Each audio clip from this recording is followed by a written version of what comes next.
बघा आता आपल्याला 1.2 an encounter of a special kind. An encounter म्हणजे कळाल का? अचानक कोणतरी समोर येणे, सामना होणे. कधी कधी आपण इनकाउंटर हा शब्द ऐकतो बघा कधीतरी टीव्हीमध्ये. इनकाउंटर करणे म्हणजे काय? ठार करणे, त्याला गोळी घालून. इनकाउंटर स्पेशलिस्ट असं काहीतरी असते बघा, तसंच आहे. पॅसेज फर्स्ट कुठून आहे माहिती आहे का? माय फादर पासून ते व्हॉट वॉज गोईंग ऑन, त्याला अंडरलाईन करा. पॅसेज फर्स्ट माय फादर पासून व्हॉट वॉज गोईंग ऑन. आता पॅसेज फर्स्टमध्ये जेवढी शब्द आहेत त्यामध्ये मी जे शब्द दिलेले आहेत ते एक बघा, शब्द भरपूर आहेत. जवळजवळ पहिल्या ह्याच्यामध्ये पॅसेजमध्ये जवळजवळ मी किती शब्द दिलेत बघा? मला वाटतं भरपूर शब्द आहेत. जवळजवळ 75 शब्द दिलेत मी. किती शब्द दिलेत? 75 दिलेले आहेत. सगळं म्हणजे पूर्ण तयार काढलेलं आहे.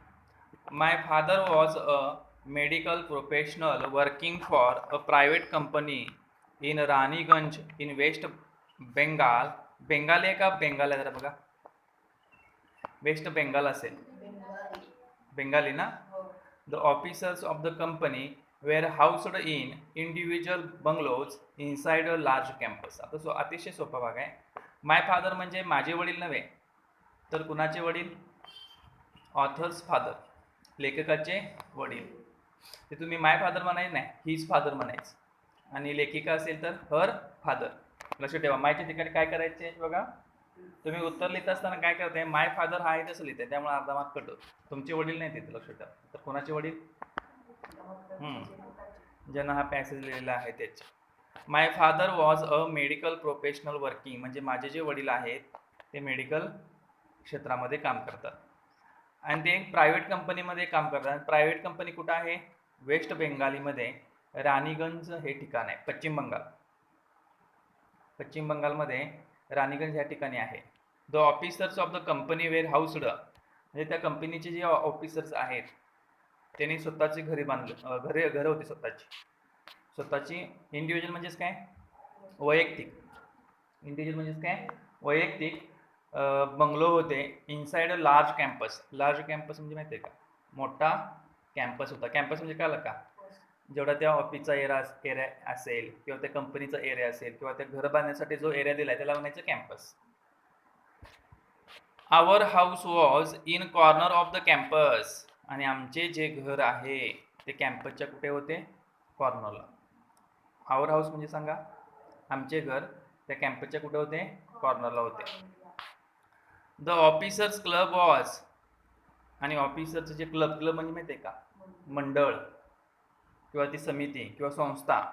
Was adjacent to the boundary wall of our garden म्हणजे आमच्या गार्डनची जी भिंत होती त्या भिंतीला लागूनच काय होतं? ती संस्था होती किंवा ती मंडळ होतं. The compound was luxurious with green grass. आता जे कंपाऊंड आहे म्हणजे जी बाग आहे ते किंवा त्या कंपाऊंडमध्ये जी बाग आहे, कंपाऊंड म्हणजे बागच, लक्षात ठेवा. Was luxurious. लक्झरियस म्हणजे भरपूर असलं. काय होतं? With green grass. Green grass म्हणजे सांगा, हिरवं गवत भरपूर होतं तिथं. कलरफुल फ्लॉवर्स, रंगी बेरंगी फुले. And host of tall and majestic trees. Host म्हणजे समूह, ग्रुप. उंच आणि भव्य अशी काय होती? झाडे होती. मॅजेस्टिक म्हणजे भव्य. The seasonal vegetables in the kitchen gardens of the households. बघा, सीजनल व्हेजिटेबल्स म्हणजे ते का? ऋतूनुसार येणाऱ्या पालेभाज्या. म्हणजे कुठल्या ऋतू? हिवाळ्यामध्ये कुठले वेगळे पालेभाज्या असतील, उन्हाळ्यामध्ये वेगळ्या पालेभाज्या असतील. In the kitchen gardens of the households म्हणजे आमच्या घराला लागून जे गार्डन आहे त्या गार्डनमध्ये किचनमध्ये जेवढ्या लागणाऱ्या पालेभाज्या आहेत ते सगळ्या होत्या. अँड द मॅग्निफिकंट ट्रीज म्हणजे मॅग्निफिकंट म्हणजे उंच, भव्य, मोठे. Trees constantly attracted squirrels. ती झाडे कुणाला आकर्षित करायचे? स्क्विरल्स म्हणजे खार. एवढी मोठी झाडे बघून खार काय करायच्या? तिकडे यायच्या. Many species of birds. पक्ष्यांच्या वेगवेगळ्या जाती होत्या. अ ग्रुप ऑफ लंगूर्स म्हणजे सांगा, माकडांचा समूह होता. Had even made their den. त्यांनी स्वतःची घरटी बांधली. डेन म्हणजे काय सांगा? घरटी. In ashvattha tree nearby, अश्वस्था नावाचं झाड आहे, त्या झाडाला लागूनच तिने आपली घरटी बांधली होती. They had all become part and parcel of our existence and daily life. हे सर्व घटक, दे म्हणजेच कोण, ती झाडं, बाग, ते प्राणी सगळे आमच्या जीवनाचा त्यांच्यामध्ये भरपूर समावेश होता. म्हणजे ते सगळे घटक आमच्या जीवनाचा एक भाग बनला होता. पार्ट अँड पार्सल म्हणजेच अतिशय महत्त्वपूर्ण असणे. A part and parcel of our existence and daily life. आता यामध्ये हा पॅसेज कळाला का बघा, यातले सगळे शब्द मी इथे दिलेले आहेत, तुम्हाला पाहिजे असेल तर ते सगळे शब्द आज बघायचे आहेत. मी PDF पाठवतो त्यामध्ये. सृष्टी आणि वाचतो जरा मोठ्या. My father was a medical professional working for a private company in गंज. Raniganj in West Bengali. The officers of the company were housed in individual bungalows inside a larger campus. Our house was in a corner of the campus. The officers' club was adjacent to the boundary wall of our garden. The compound was luxurious with green grass, colorful flowers, and a host of tall and majestic trees. The seasonal vegetables in the kitchen gardens of the households and the magnificent trees constantly attract the sparrows and many species of birds. A group of lunkers had even made their den in an aswastha tree nearby. They had all become a part and parcel of our existence and daily life. ठीक आहे. यातले शब्द सगळे कळले का? Household म्हणजेच काय सांगा, स्वतःची घरे होती. इंडिव्हिज्युअल वैयक्तिक. वॉज लक्झरियस म्हणजेच काय, आरामदायी. ग्रीन ग्रास हिरवे गवत. मॅजेस्टिक म्हणजेच काय, भव्य. हॉस्ट म्हणजेच काय, ग्रुप. मॅग्निफिकंट म्हणजे भव्य दिव्य.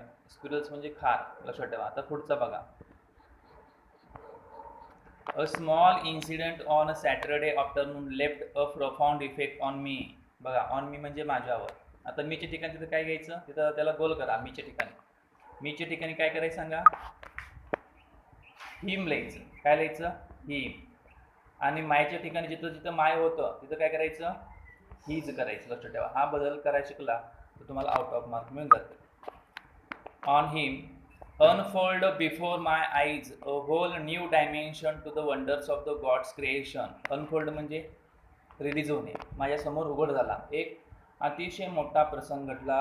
कधी, रविवारी दुपारनंतर. आफ्टरनून म्हणजे माहिती आहे ना. आता यामध्ये लेफ्ट अ प्रोफाउंड इफेक्ट म्हणजेच काय सांगा, अतिशय तीव्र असा इफेक्ट माझ्यावर राहिला. लेफ्ट म्हणजे राहिला. आणि तो इफेक्ट, जो प्रसंग आहे तो माझ्याजवळ समोर उघड झाला. My eyes whole new dimension, एक वेगळ्या प्रकारे. To the wonders of God's creation. आणि मला ह्या देवाचं जे गॉड्स क्रिएशन म्हणजे माहिती आहे का, देवाने जे निर्माण केलेलं आहे त्याचं एक आश्चर्य, वंडर्स म्हणजे आश्चर्य, माझ्यासमोर उघड झालं. It was a few days into the puja vacation. म्हणजे आमच्या घरामध्ये पूजा वेकेशन होणार होता.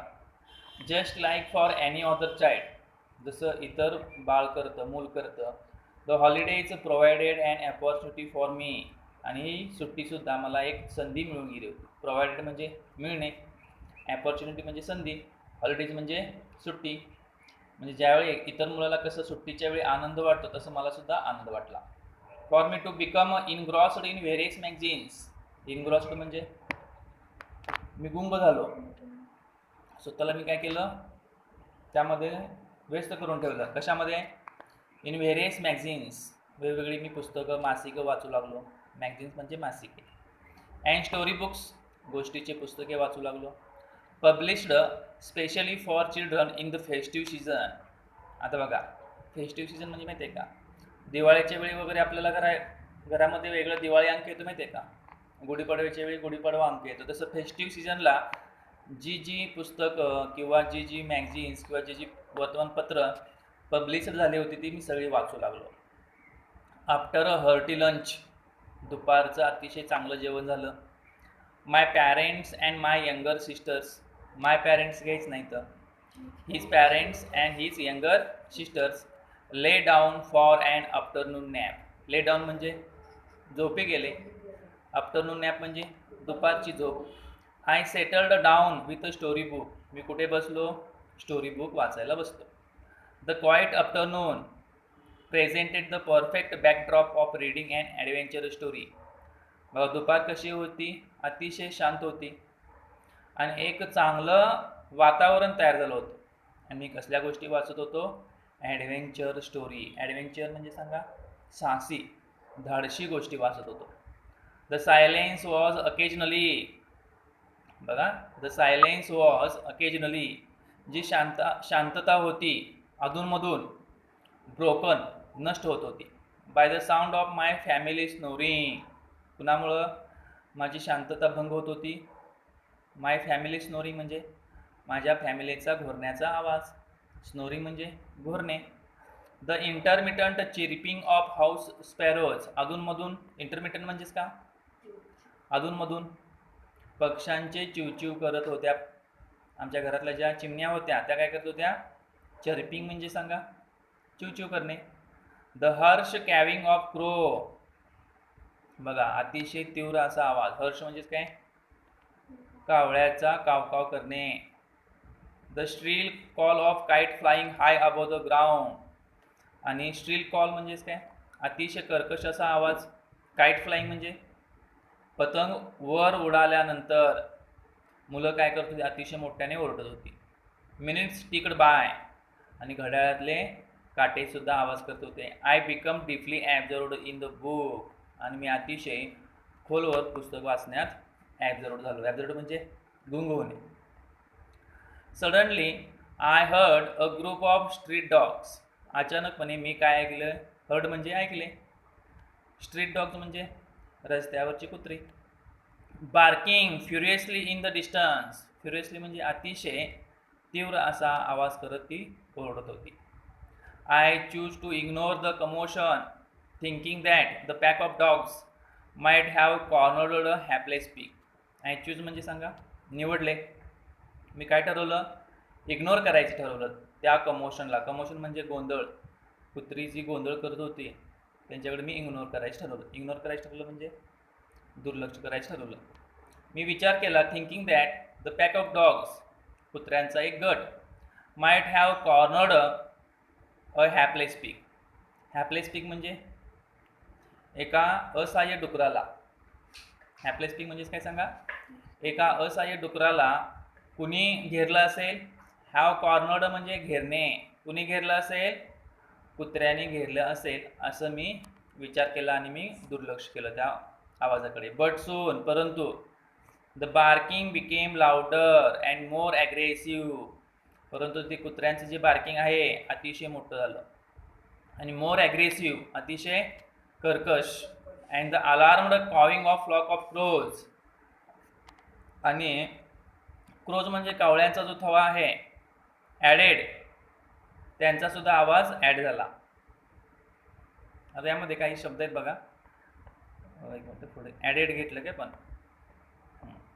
ॲडेड कॅकोफोनी. कॅकोफोनी म्हणजेच काय शब्द आहे बघा, कॅकोफोनी, हां गोंगाट. गोंगाट तो त्यात ॲड झालेला आहे. सगळे शब्द दिलेले आहेत, बार्किंग आहे, फ्युरियसली आहे, कॅकोफोनीचं अनेकदा जरा मी आज चेक करतो मग. कोलाहल किंवा गोंगाट म्हणजे तो जो आवाज होता तो पण कसा होता, अतिशय कोलाहल असा होता. आता इकडे बघा पुढे. I also heard the disturbance approaching closer, मी आणखी काय ऐकलं सांगा, जो डिस्टर्बन्स आहे तो जवळजवळ येत आहे. Curiosity got the better of me, माझी उत्सुकता वाढली, बाहेर जाऊन पाहावं असं वाटलं. लिव्हिंग द बुक असाइड, बाजूला मी पुस्तक ठेवलं. I rush to the veranda, मी कुठे धावलो, वरांड्याकडे धावलो. डबल वरांडा झाला वाटतं माझ्या. To see what was going on, पाहण्यासाठी काय चाललेलं आहे. आता सगळे शब्द मी दिलेले बघा, प्रोफेशनल म्हणजे व्यावसायिक, सगळे शब्द चेक करून घ्या. एवढे सगळे शब्द तुम्हाला पाठ करायचे. लेफ्टचे 3 रूप माहिती आहे तुम्हाला, लिव्ह, लेफ्ट, लेफ्ट, वर्ब आहे. पार्ट आणि पार्सल मी तुम्हाला सांगितले अतिशय महत्त्वपूर्ण. यामध्ये पूजा वेकेशन, मॅगझिन्स आहे, मंथली पेपर मी सांगितलं तुम्हाला. पॅरेंट्स म्हणजे मॉम डॅड, नाऊन आहे. आणि हर्टी लंच म्हणजे काय सांगा, ॲडजेक्टिव्ह प्लस नाऊन. आता यामध्ये काही काळ पण आहे. सेटल डाऊन म्हणजे बसून राहणे. ऑकेजनली म्हणजे माहिती आहे का, एलवायला आलेले शब्द सगळे काय असते सांगा, ॲडवर्ब असतात, हे लक्षात ठेवा. त्यानंतर इंटरमिटंट, फ्रिक्वेंट म्हणले, वारंवार असं म्हणलेलं आहे, म्हणजे अधूनमधून असं घ्या. त्यानंतर ॲब्झॉर्ब्ड, किडी लागलेले शब्द कसे असतात सांगा, सिम्पल पास्ट टेन्स. आणि एलवायला आलेले शब्द काय असतात, ॲडवर्ब असतात. फ्युरियसली पण ॲडवर्ब आहे बघा त्यात. चूजची 3 रूप सांगा. पहिलं रूप चूज मला वाटतंय चूज असं, फक्त सिंगल ओ घ्यायचं आहे त्यामध्ये. नेक्स्ट बघा, have cornered,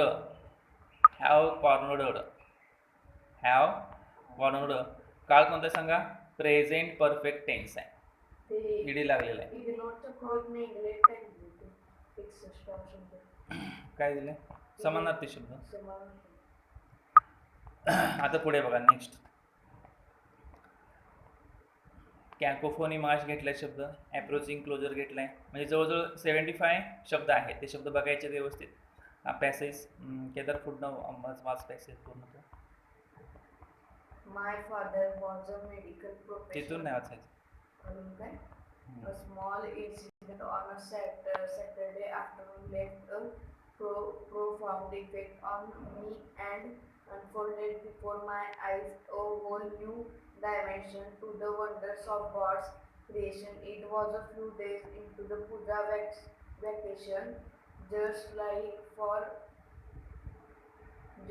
for any other child, the holidays provided an opportunity for me to become engrossed in various magazines and storybooks published especially for children in the festive season. After her hearty lunch, my parents and my younger sisters lay down for an afternoon nap, and I settled down with a storybook. The quiet afternoon presented the perfect backdrop for reading an adventurous story. The silence was occasionally broken by the sound of my family snoring, the intermittent chirping of house sparrows, the harsh cawing of a crow, the shrill call of a kite flying high above the ground. Minutes ticked by. I became deeply absorbed in the book. Suddenly, I heard a group of street dogs barking furiously in the distance. I chose to ignore the commotion, thinking that the pack of dogs might have cornered a hapless pig. But soon the barking became louder and more aggressive, and the alarmed cawing of a flock of crows added to the cacophony. I also heard a disturbance approaching closer. Curiosity got the better of me. Leaving the book aside, I rushed to the veranda to see what was going on. आवड शब्द विचारत आहे तुम्हाला, काय आवडतं?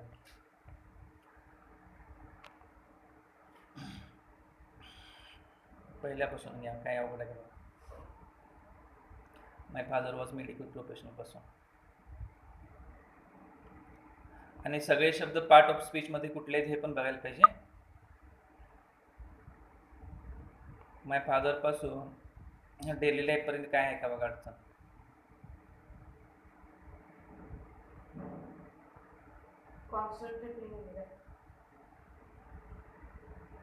सतत म्हणजे भव्य मोठे.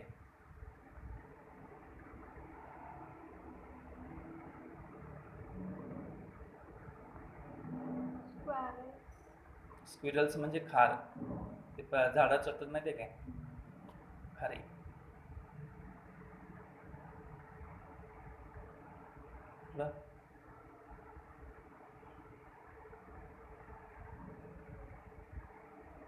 वॅकेशन म्हणजे काय? सुट्टीचे दिवस, वेकेशन. त्यात दिलेलं नाही वेकेशन मी, त्यात दिले की त्यात बघ, त्यात दिलेलं आहे सगळे. झालं, ठीक आहे. आता हा पॅसेज काय करा, पूर्ण वाचायचा आहे, समजून घ्यायचा आहे, आवड शुद्ध पाठ करायचं. यातलं जे ग्रामर आहे, ग्रामर पण मी त्या शब्दामध्येच ॲड केलेलं आहे बघा. पार्ट ऑफ स्पीच ॲड केलेलं आहे, क्रियापदाचे 3-3 टोक त्यात ॲड केलेले आहेत, ते पाहून घ्यायचं आहे. उद्या आपण नेक्स्ट पॅसेज पाहून घेऊ.